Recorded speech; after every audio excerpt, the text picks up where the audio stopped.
So ఇప్పుడు కాంగ్రెస్ బీఆర్ఎస్‌కు గట్టి పోటీ ఇస్తుంది అనేసి చూస్తుంటే కూడా అలాగే ఉంది అనిపిస్తుంది. ఖచ్చితంగా. సో ఎందుకంటే ఒక పేద నిజంగానే గట్టి దేశంలో పోటీ ఒక ఇస్తదా? పేద దేశంలో భవిష్యత్తును గురించి మన అవగాహన కల్పించినప్పుడు, హ్మ్. అధికారాన్ని బాగా కేంద్రీకరించినప్పుడు, ప్రభుత్వం నుంచి అందాల్సిన సేవలు మనందరికీ తెలుసు ఈ దేశంలో. హ్మ్. కొన్ని సేవలు కాస్త ఈ టెక్నాలజీలో మెరుగుపడుతున్నాయి కానీ చాలా సేవల విషయంలో మన పురుగులాగా చూస్తారు. హ్మ్. లంచాలు మింగుతారు, వేధిస్తారు, పస్తాలు తిప్పుతారు. అనుభవమే మనందరికీ. అవును. ఆ సేవలు సరిగ్గా అందని దేశంలో. మంచి విద్య, ఆరోగ్యం అంది భవిష్యత్తు బావుంటుందనే విశ్వాసం కలగని దేశంలో, హ్మ్. పేదరికం ఆ విద్య తాండవిస్తున్న దేశంలో, తాత్కాలికమైన తాయిలాలకు, అభివృద్ధికి మధ్య పోటీ ఉన్నప్పుడు ప్రజలకి రెంటికి మధ్య తేడా అర్థం కాదు. 2004లో వాజ్పేయి ప్రభుత్వం ఖచ్చితంగా మంచి పాలన ఇచ్చింది.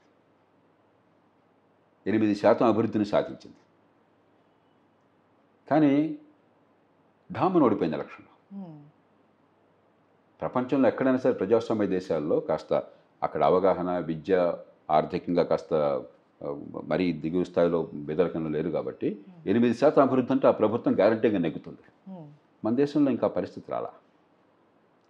కాబట్టి ఖచ్చితంగా ఒక 10 ఏళ్ల పాటు ఓ పార్టీ అధికారంలో ఉన్నప్పుడు, పరిపాలనలో చాలా తప్పులున్నప్పుడు అన్ని పార్టీలకు తప్పులున్నాయి కదా! అధికార కేంద్రీకరణ, అవినీతి ఇవన్నీ కనిపిస్తున్నాయి కదా మన కళ్ళెదురుగా.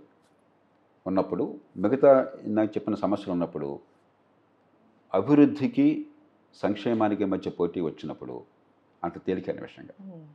అందుకని నేను చెప్పేది, మీరు సంక్షేమాన్ని వదిలేసి రాజకీయం చేయలేరు. హ్మ్. సమతూకాన్ని పాటించండి. సంక్షేమాన్ని ఇస్తూనే అభివృద్ధిని గురించి కూడా దృష్టి పెట్టి ఈ పిల్లల భవిష్యత్తును కాపాడే ప్రయత్నం చేయండి అని చెప్పాను. హ్మ్. కాబట్టి తెలంగాణ ఎన్నిక అలాగే ప్రతి రాష్ట్రం ఎన్నిక చాలా కీలకమైనది. అభివృద్ధికి, సంక్షేమానికి మధ్య పోరాటంలా కాకుండా అభివృద్ధి, సంక్షేమం సమతూకము, అభివృద్ధి లేనటువంటి తాత్కాలిక సంక్షేమము. అది పోరాటం ఇవాళ. హ్మ్. మరి ప్రజల విద్యుత్తును బట్టి ఫలితాలు ఉంటాయి.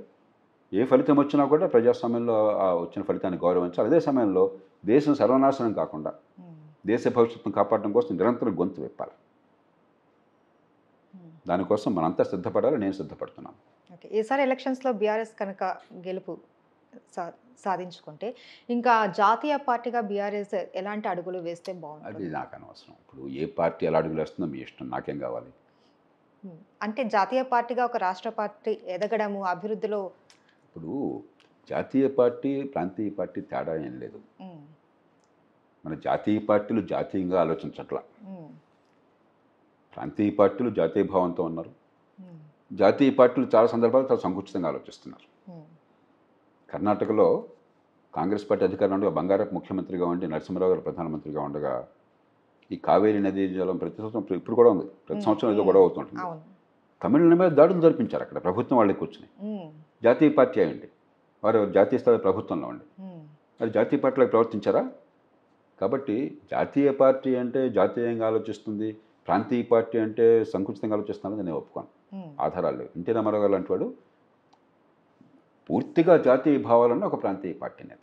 హ్మ్. ప్రాంతీయ, జాతీయ అన్నది మీ పార్టీ చరిత్రను బట్టి, సంస్కృతిని బట్టి, స్థానిక పరిస్థితులను బట్టి, మీ రాజకీయ ప్రభావం ఒక రాష్ట్రానికి పరిమితమైతే ప్రాంతీయ పార్టీ. హ్మ్. కొన్ని రాష్ట్రాలకు విస్తరిస్తే జాతీయ పార్టీ. అంతేగాని జాతీయ పార్టీ అంటూ గొప్పది, ప్రాంతీయ పార్టీ అంటే తక్కువది అన్న భావం నాకు లేదు. ఇక ఏ పార్టీ ఎలా అవుతుందో చెప్పినది వాళ్ళ ఇష్టం. నాకైతే అది ఏ పార్టీ వచ్చినా నాకు అనవసరం. హ్మ్. నేను చూసేదల్లా ఈ సమతూకాన్ని పాటించి ఆర్థికంగా భవిష్యత్తుని కాపాడతారా? హ్మ్. 2 ఈ రాజకీయంలో ఉన్న కుళ్ళుని తొలగించి, ఈ డబ్బులతో ఓట్లు కొని, ఈ కులం మతం పేరుతో విభజించేది తొలగించి, మరి ఎన్నికల సంస్కరణ తీసుకొస్తారా? చట్టబద్ధ పాలన తెస్తారా? అధికార వికేంద్రీకరణ చేస్తారా? అన్నీ హైదరాబాద్‌లో, ఢిల్లీలో కాకుండా మంచి విద్యని ప్రతి బిడ్డకి అందించి ఎదిగే అవకాశాన్ని ఇస్తారా? మంచి ఆరోగ్యాన్ని ఇస్తారా? హ్మ్. ఇవి జేపీ గారి చూడాలి తప్ప మాటల్లో చట్టబద్ధ పాలన, స్వయం పాలన ఈ 2 ఎక్కువగా వినపడుతూ ఉంటాయి. వాటి మెయిన్ మీనింగ్ ఏంటి సార్? ఇప్పుడు ప్రజాస్వామ్యానికి, రాచరికానికి తేడా ఏమిటంటే మహేశ్వరి, రాచరికంలో రాజు చెప్పిందే చట్టం. హ్మ్. రాజు ఏమంటే అదే.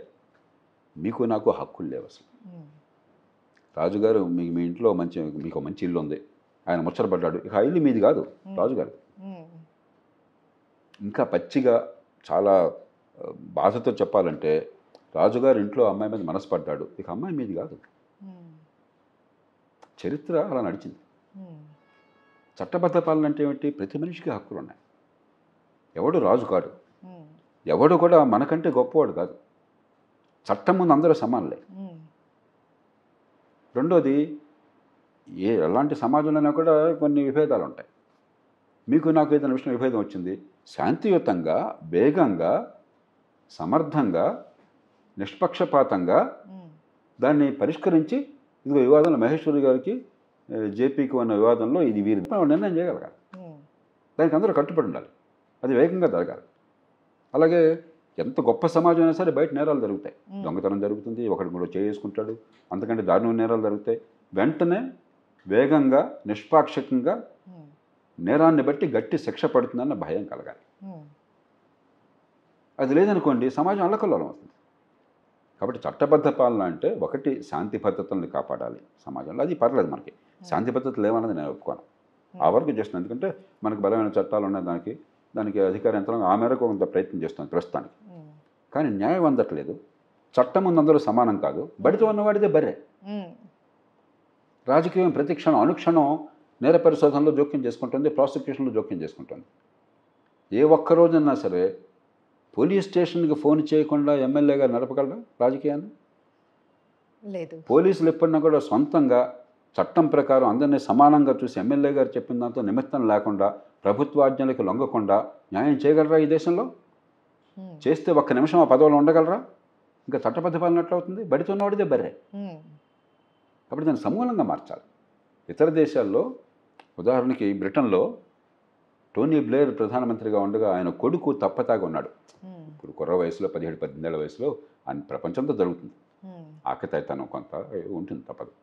అప్పుడు ఆ దేశంలో సాంప్రదాయం ఏంటంటే, పిల్లలు ఆ రకంగా కొంచెం ప్రవర్తిస్తే దారుణమైన నేరమేం చేయాలి, కానీ తప్పతాగి పడినాడు రోడ్డు మీద. తల్లిదండ్రులను పిలిచి హితబోధ చేసి వాళ్ళ కౌన్సిలింగ్ చేసి పోలీస్ స్టేషన్లో పంపిస్తారు. టోనీ బ్లేర్ ఆనాడు ప్రధానమంత్రి, దేశ ప్రధానమంత్రి. ఆయన భార్య చెరీ బ్లేర్ని పోలీస్ స్టేషన్కి పిలిపించితే వాళ్ళిద్దరూ వెళ్ళారు. ప్రధానమంత్రిగా ఉండగా పోలీసులు తలంటించుకున్నారు, ఆ కౌన్సిలింగ్ చేయించుకున్నారు, తిరిగి వెళ్ళారు. మీరు ప్రధానమంత్రి సంగతి వదిలేసేయండి, ఒక మండల ప్రెసిడెంట్కి మీరు ఊహించగలరా? అట్లాగా ఎమ్మెల్యేకి ఊహించగలరా వాళ్ళ దేశంలో? కష్టం. చట్టబద్ధ పాలన ఎక్కడుంది? చట్టం ఉన్నవాడికి చుట్టం అయితే చట్టబద్ధ పాలన ప్రజాస్వామ్యం ఎట్లా అవుతుంది? చట్టబద్ధ పాలన లేకపోతే అసలు ప్రజాస్వామ్యంలో జవాబుదారీ ఎట్లా ఉంటుంది? ఇప్పుడు అధికారంలో కూర్చొని అంటున్నాడు, నా ఇష్టమయ్యే చట్టం నాది, నేనే చట్టం, నువ్వు ఓడివి, నువ్వు నాకు వ్యతిరేకం వస్తే నేను కొడతా, నేను జైల్లో తోయిస్తా, నా వాడివైతే జైల్లోంచి బయట పెట్టేస్తా. ఈ చట్టబద్ధ పాలన ఎట్లా అవుతుంది? గోండాల పాలన అవుతుంది, రాచరికం అవుతుంది. కాబట్టి భారతదేశంలో చట్టబద్ధ పాలన లేదు. అది వచ్చేదాకా ఈ దేశంలో ప్రజలకు రక్షణ లేదు, ప్రజాస్వామ్య హక్కులకి రక్షణ లేదు. అది వచ్చేదాకా అధికారం అంటే మోజు ఎక్కువగానే ఉంటుంది. ప్రతివాడు కాస్త డబ్బులు వేగానే ఎమ్మెల్యే కావాలి. ఎందుకు? నీకు ఎమ్మెల్యేకి సంబంధం లేదు, అసలు నీకు ప్రజాహితం గురించి అర్థం లేదు. కానీ అక్కడ కూర్చుంటే రాజునవుతా, అది అక్కడ తెలుసు, రాజునవుతా, రాజులాగా ప్రవర్తిస్తా, పెత్తనమంతా నాదే. ఆ భావం ప్రజాస్వామ్యం అంటే ప్రజాస్వామ్యం కాదు, అది ఫ్యూడలిజం. అది పోవాలంటే చట్టబద్ధ పాలన కావాలి. ముఖ్యమంత్రి అయినా ప్రధానమంత్రి చట్టాన్ని ఉల్లంఘింటాడు, చట్టం ఆయన్ని పట్టుకుంటుంది, ఎంత పెద్దవాడైనా కూడా అని చెప్పంటే రాజకీయం ఇలా ఈ రాచరికంలాగా ఉండదు.